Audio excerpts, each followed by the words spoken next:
Hello everyone, my name is Tanishka Bhatt and I am a 21-year-old BCom graduate from Gargi College, Delhi University. अब आप लोग सोचेंगे हमें क्यों बता रही है, तो ये जानने के लिए थोड़ा फ्लैशबैक में चलते हैं।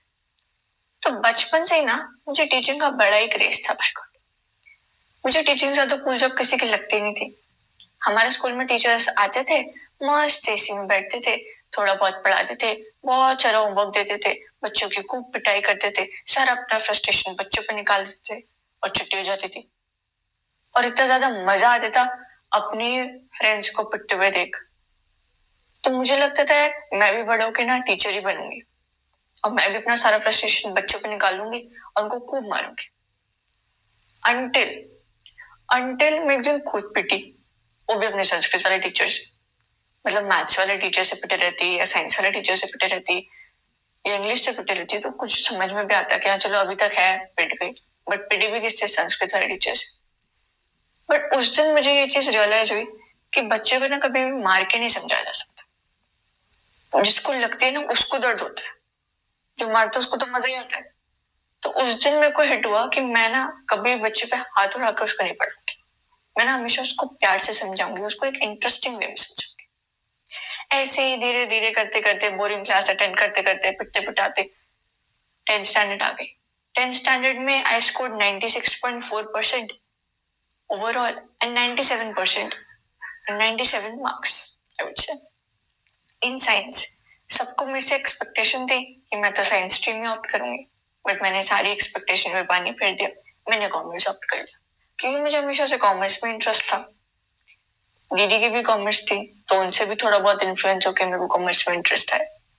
और मुझे जानने में कोई इंटरेस्ट नहीं था कि दो केमिकल्स को मिक्स करके क्या होता है, सूरज की मेरे से कितनी दूरी है, मेरी सूरज से कितनी दूरी है, धरती की सूरज से कितनी दूरी है। ये सब मुझे बिल्कुल एक्साइट नहीं करती थी। तो जो चीज मेरे को एक्साइट करती थी वो कॉमर्स, वो चीज मैंने ऑप्ट कर ली। अब 11th स्टैंडर्ड आया, मुझे लगा कि यार जिंदगी के असली मजे तो अब आए, क्योंकि 11th स्टैंडर्ड वो भी कॉमर्स का एक डेडली कॉम्बिनेशन होता है। बट भगवान को ये चीज मंजूर नहीं थी। हमारे बैच में कोविड आ गया, सारे स्कूल्स बंद हो गए और सारी क्लासेस ऑनलाइन होने लग गई। लाइव क्लासेस में तो आज तक कुछ समझ में आया नहीं, ऑनलाइन क्लास में क्या ही समझ में आ जाता। और ट्यूशन जाने में हर स्कूल का अलग अलग सिलेबस चलता था और टीचर अलग ही पढ़ाता था, तो बहुत मिसमैच होता था। तो ट्यूशन भी जाना एक सूटेबल ऑप्शन नहीं लगा, तो सेल्फ स्टडी सबसे बेस्ट ऑप्शन लगा। सेल्फ स्टडी करना शुरू करा और तब मुझे रियलाइज हुआ कि कॉमर्स तो एक्चुअली बहुत इंटरेस्टिंग सब्जेक्ट है। इसको खामखा लोग बोरिंग बना देते हैं, स्पेशली हमारे टीचर्स। XYZ का एग्जाम्पल देके बिल्कुल पढ़ने का मन नहीं करता था मुझे। फिर जब सेल्फ स्टडी करी, बहुत सारे एग्जाम्पल्स हिट हुए, बहुत सारे एक रियल इंसिडेंट मुझे हिट हुआ कि हाँ भाई एक्चुअली ऐसा तो होता है। फिर 11th स्टैंडर्ड भी मजे में निकल गया। फिर आया 12th स्टैंडर्ड। 12th स्टैंडर्ड को तो मजे में नहीं निकालना था क्योंकि बोर्ड्स थे, पढ़ाई करनी थी। बट भगवान को फिर से हमारी खुशी नहीं मंजूर थी। इतना दुख तो 12th स्टैंडर्ड में ऑलरेडी होता है, थोड़ा सा और दे दिया। हमारे टाइम पे दो टाइप के बोर्ड चल रखे, मतलब हमने 2 बार बोर्ड्स देने पड़े, एक बार टर्म 1 और एक बार टर्म 2। टर्म 1 में क्या था, पूरा ऑब्जेक्टिव था और टर्म 2 में पूरा सब्जेक्टिव। टीचर्स को सब्जेक्टिव पढ़ाने की आदत थी, हमें भी पढ़ने की आदत थी, बट ऑब्जेक्टिव दोनों के लिए नया था। फिर खुद सेल्फ स्टडी करनी पड़ी क्योंकि ऑब्जेक्टिव में ना हमें पूरा थॉरो स्टडी करना पड़ता है, एक एक चीज को अच्छे से समझना पड़ता है, तभी आपको आंसर्स क्लिक होते हैं। सब्जेक्टिव में तो क्या होता है कि आप हेडिंग बता दो, पूरा पैराग्राफ हम खुद लिख देंगे। हमारी कॉमर्स वालों की एक खासियत होती है, हल्का सा भी कुछ पता चल जाए तो हम सब कुछ खुद बना लेते हैं। बट ऑब्जेक्टिव में ऐसा नहीं था, अब चीटिंग कर नहीं सकते थे, खुद ही पढ़ना पड़ता था। तो थॉरो स्टडी बहुत ज्यादा नीड थी उसकी। तो टीचर्स तो स्कूल के पढ़ाते नहीं थे और यूट्यूब पे भी जो पढ़ाते थे वो अपने पीडीएफ के थ्रू पढ़ाते थे, उसमें भी कीवर्ड्स मिसिंग होते थे। तो एनसीईआरटी को स्किप करना तो कोई ऑप्शन नहीं था और उस टाइम पे कोई भी एनसीईआरटी नहीं पढ़ाता था। फिर जैसे ही 12th पास हुई फिर से एक भूकंप आया, वो था सीयूईटी। हमारे टाइम पे सीयूईटी को भी इंट्रोड्यूस करा दिया, वो भी पूरा ऑब्जेक्टिव बेस्ड था। फिर थॉरो स्टडी रिक्वायरमेंट थी। एक बार को आप बिजनेस और इकोनॉमिक्स तो आप ऑब्जेक्टिवली पढ़ सकते हो, ऑब्जेक्टिव टाइप पेपर्स के लिए पढ़ सकते हो, बट अकाउंट्स को ऑब्जेक्टिव टाइप पेपर के लिए पढ़ना बहुत ही डिफिकल्ट होता था। बहुत सारी प्रैक्टिस रिक्वायरमेंट होती थी और उस टाइम पे क्वेश्चन भी कम थे क्योंकि उसी टाइम पे नया नया इंट्रोड्यूस होता था। सब्जेक्टिव टाइप के लिए तो मिल जाते थे, ऑब्जेक्टिव टाइप के लिए ढूंढना बहुत मुश्किल होता था। तो बहुत सारे सैंपल पेपर खरीद के फिर उसमें कुछ क्वेश्चन नहीं समझ में आता था, तो फिर गूगल करके फिर उसको थोड़ा बहुत रिलेट करके उसके बारे में पढ़ के फिर आंसर निकालते थे। क्योंकि टीचर्स यूट्यूब पे कॉन्सेप्ट तो समझाते थे, बट क्वेश्चन प्रैक्टिस फिर एक बहुत बड़ा गैप था जो नहीं कोई करवाता था। तो उस टाइम पे लगता था यार काश कोई ऐसा टीचर होता जो एनसीईआरटी भी पढ़ा देता, कॉन्सेप्ट भी पढ़ा देता, सब्जेक्टिव टाइप भी क्वेश्चन सॉल्व करा देता, ऐसे ऐसे समझा देता कि बिल्कुल एक बारी में आंसर्स क्लिक हो जाते। तब मुझे लगा कि मैं जब टीचर बनूंगी ना एक दिन, तो मैं ये सारी चीजें कवर करूंगी। And I am really really thrilled to announce कि वो एक दिन आ चुका है। And I am introducing the first batch of my life, the batch which is closest to my heart, the batch of 11th and 12th graders, the batch of 26-27. So if you are in 12th standard or if you have just completed your 10th standard and willing to opt commerce in 11th standard, please subscribe the channel to be the part of this entire journey where I'll not just be focusing on concepts तो आप पढ़ ही लोगे। I'll be focusing on relatable examples जो आपके संग हमेशा रहे, जो आपको हर टाइम क्लिक करे। कोई भी क्वेश्चन आप पढ़ो तो उसी टाइम आपको इंस्टेंटली समझ में आ जाए कि किस टॉपिक से रिलेटेड है।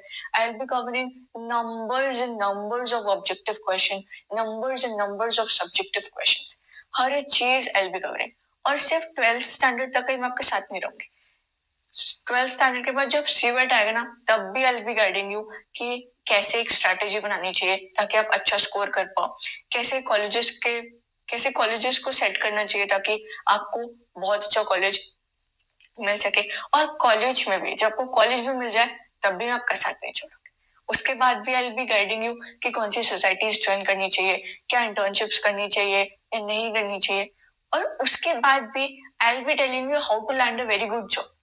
तो इफ यू आर मतलब रियली इंटरेस्टेड कि हाँ ये सब मुझे करना है, मुझे भी 12th में अच्छे नंबर चाहिए, मुझे भी सीवेट में अच्छा स्कोर चाहिए, मुझे भी अच्छा कॉलेज चाहिए, मुझे भी अपनी जो कॉलेज लाइफ है उसको बेस्ट तरीके से जीना है, उसको उस टाइम को पूरा यूटिलाइज करना है प्रोडक्टिवली। फन पार्ट भी होता है बट प्रोडक्टिवली यूटिलाइज करना भी बहुत इंपॉर्टेंट होता है। अगर आपको ये सब लगता है कि यू टू नीड इट, तो you need to subscribe the channel and be in this journey. I am a little new. I'm a little nervous at this point कि जो चीज मैंने बचपन में सोची थी कि हाँ मैं टीचर बनूंगी, I am actually doing it. I am recording और मैं अब कुछ दिन बाद आई विल बी टीचिंग। वो चीज एक मतलब एक ड्रीम जैसा लगता है but it's actually the reality. I am little nervous as well but धीरे धीरे I overcome everything and I really really want कि आप लोग उस चीज को सपोर्ट करें एंड आप लोग इस चैनल को सब्सक्राइब करें एंड बहुत सारी अपडेट्स आएंगी, उसके लिए बने रहे। So thank you so much for watching this introductory video of mine. I hope you all have enjoyed it. You all have felt relatable थोड़ा बहुत कि आपकी भी हाँ ऐसी ऐसी जर्नी रही होगी, ऐसा ऐसा टीचर्स के संग ऐसा ऐसा एक्सपीरियंस रहा होगा।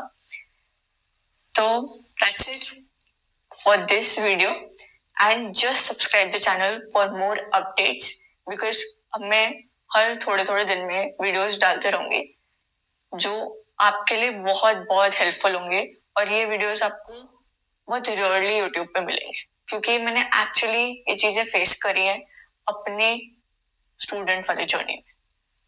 तो मुझे ये पता है कि हाँ ये बच्चा एक्चुअली ये चीजें फेस करता है। So I have the solution to that problem because I too have faced that problem. So that's it for the video. Thank you so much for watching and do not forget to subscribe to the channel. Bye bye. See you in the next video and I'll keep you updated. Bye.